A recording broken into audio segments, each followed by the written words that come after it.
What's happening, guys?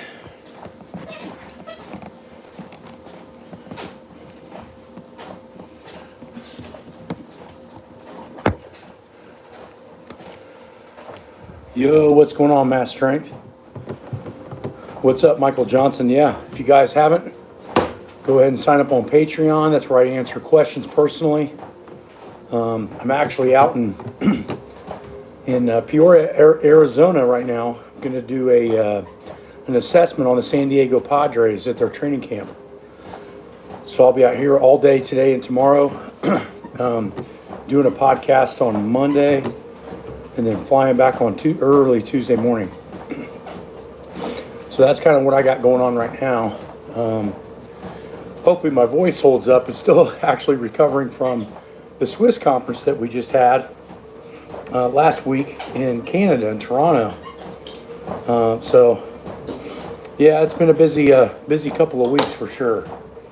But always excited to help people master their craft, get a little better at, strength conditioning, look at things from different perspectives.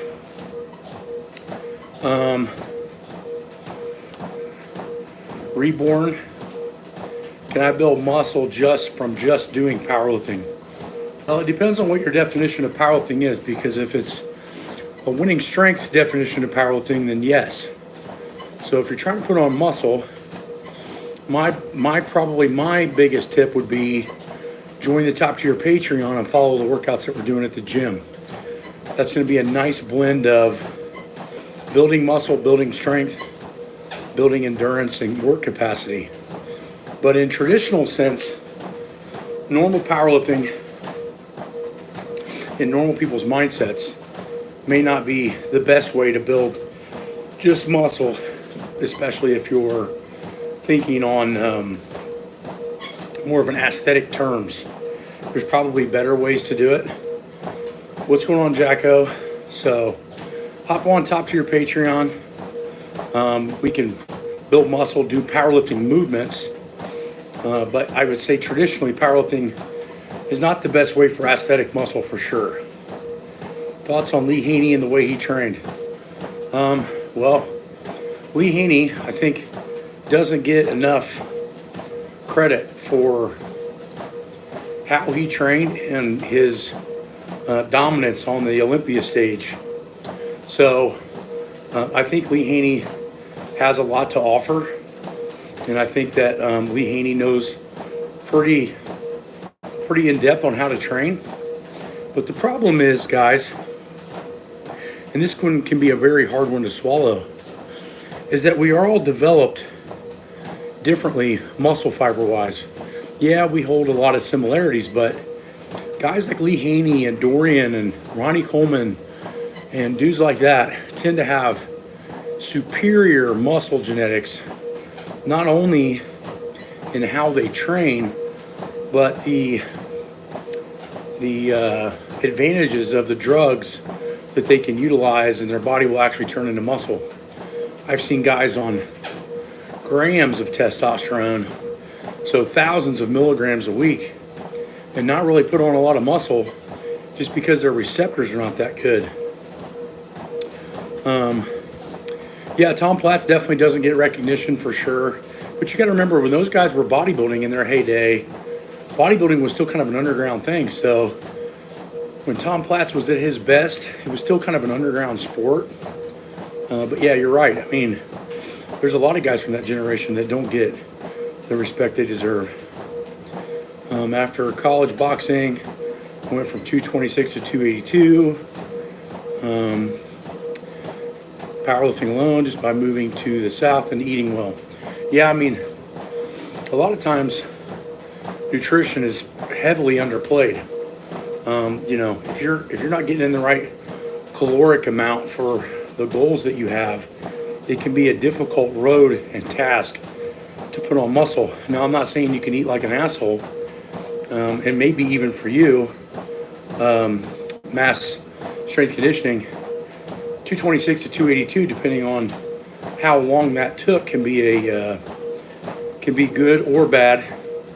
So I would say, on average, that you probably don't want to be much more into about maybe a 300 to 600 calorie increase to put on muscle, because more than that, you're probably going to do a little bit of dirty bulk and put on a little bit more body fat than you want to with the muscle gain. So yeah, beginner wanted to put on body size. Someone with powerlifting is the best way to build body size. Yeah, I mean, it can be. It just depends on the aesthetics of the size. You know, my guesstimate is that Reborn is that your size is mostly due to your caloric intake more so than your training. I don't know much about Christian Tabato's neural charge training. The dude's pretty smart.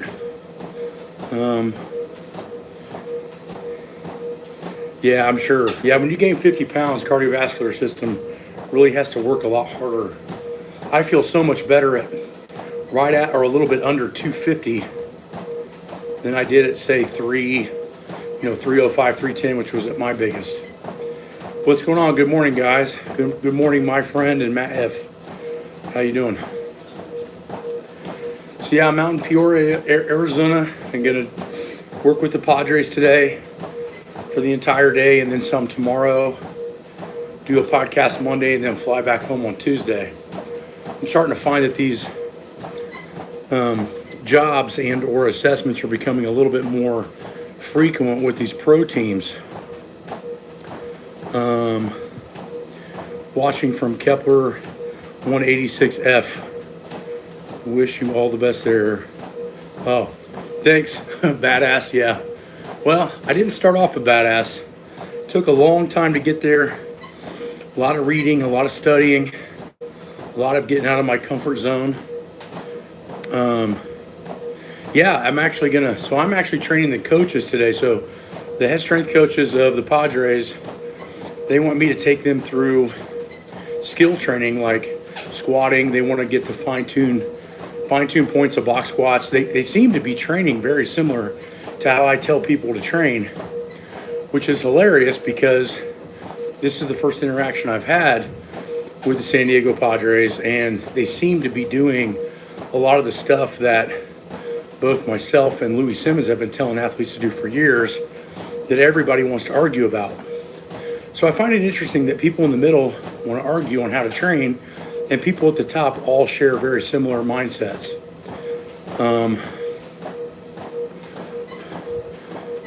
Actually, Chase Cotter, well, I'll tell you what, if you're on the Patreon intermediate tier, which is 3 times a week, I don't have them doing max effort bench. They just do speed bench. And every time they go up to max, they do get better. Now, could they get better faster with a max effort day? Probably. But these guys are mechanics, and they're wrenching all day, turning big torque wrenches, moving huge tires, a lot of upper body work, more so than the average person. So I try to be cautious of that, but we have seen improvement with just doing speed work for sure. It refuses to denounce roids. Well, I mean, if you wanted to see my blood work for the last 15 years, you can. The blood work would show you that I was high natural. So although I did use TRT, I wouldn't say that it was massively abusive, because every time I went in to get blood work done, my testosterone was around 950. So Dev and Max may want to do some research on who you're talking to, because it sounds to me like you don't know shit. 23, 5'10".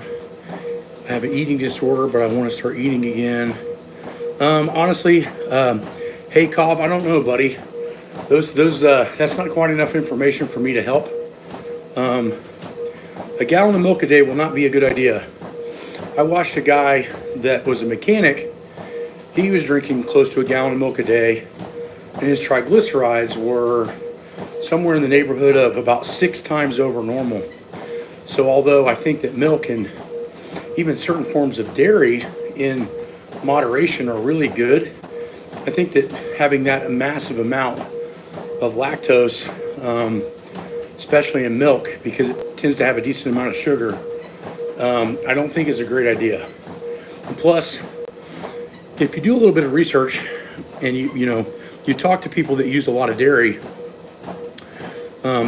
milk is not really highly digestible once you reach adolescence to adulthood, and so it can cause a lot of digestive disorders, and also can cause a lot of digestive issues and absorption issues, and can screw up your blood work. So the hard part is the same thing with training and diet, is that a lot of that can be individual.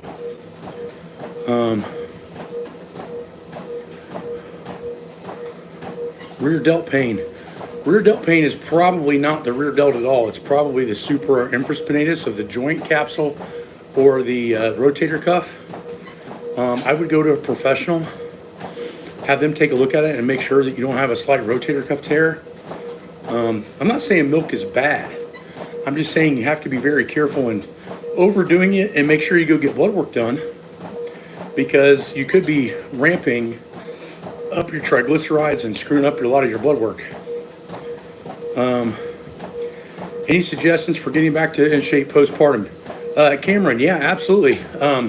I've actually trained 4 or 5 women at the gym coming back from pregnancy. The trick is pre-birth, already be in good shape before you get pregnant and stay in shape while you're in pregnancy. The 3rd trimester is, in my opinion, the one trimester that you have to be very careful with, because of not only how much thicker you are in the midsection, so it can be very hard on your back, but also because the baby is getting close to birth. And so a lot of things are changing at that time. Pelvis is widening. I believe it's your pubic symphysis is changing. You can cause issues there. And once you get back, it's mostly just adjusting and being higher volume, lower intensity, developing good motor patterns, tightening up the TVA, the transverse abdominis and the obliques and the abdominal wall, to make sure that everything is bracing correctly, because from month, say 7 or 8 of pregnancy to 3 to 4 months post-pregnancy, you're going to have some issues. So what you're going to want to do is make sure that everything is non-compressive, because the spine is going to be changing in its girth size around because of the stomach size. There's a reason that a lot of the top strongest guys in the world have thicker stomachs. So when they lose that baby out and all of that intra-abdominal pressure from the child, that can cause issues on the spine. So I would have her strongly suggest having a professional do her workouts. You could hop on to online coaching. We have 3 guys on there that have master's degrees, have worked with pro teams, all the way down to high school and junior high athletes, and get a real good picture of what exercises are available and how much you should be doing at what time. Yeah, it's hard, because Cameron, that's a difficult situation, and I would definitely leave that to a professional so that she doesn't have any issues. Oh yeah, watch the West Side documentary. Yeah, they actually portrayed me really well in that light, and it was interesting the amount of shit that they kept out of that I actually talked about, which hindsight 2020, I'm kind of glad I did, because at that time that they were taping that in 16, I still had a lot of animosity towards Louis at that time. I didn't really let that go until around 2020, and unfortunately we never got to mend anything, probably both on both sides. He ended up sending me his last book that he wrote, and wrote a pretty lengthy thing in it. I might post it on my Instagram. I haven't posted it in a while.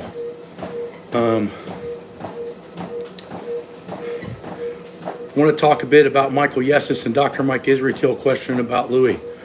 I can. I'm actually going to do a video on that, but that video is probably going to be unlisted and just post it to Patreon because I have a lot of inside information on that. So if you want to know more about Michael Yesis and Israel question about Louis, I'm going to post a video on Patreon probably in the next week or so. India looks like a good market to approach for strength training. It's gaining traction. Yeah, I actually train online a couple people from India and have done more in the past. So yeah, India is actually a good spot. It has a lot of people that are health conscious, but yeah, so, well, okay. I'll talk to you guys later. I'm going to go get ready. I got to leave here in about 30 minutes to go to the Padres. Appreciate you guys tuning in, and hope to talk to you guys sometime soon. And please visit winningstrength.com and see if we got something that can help you guys out. Talk to you later.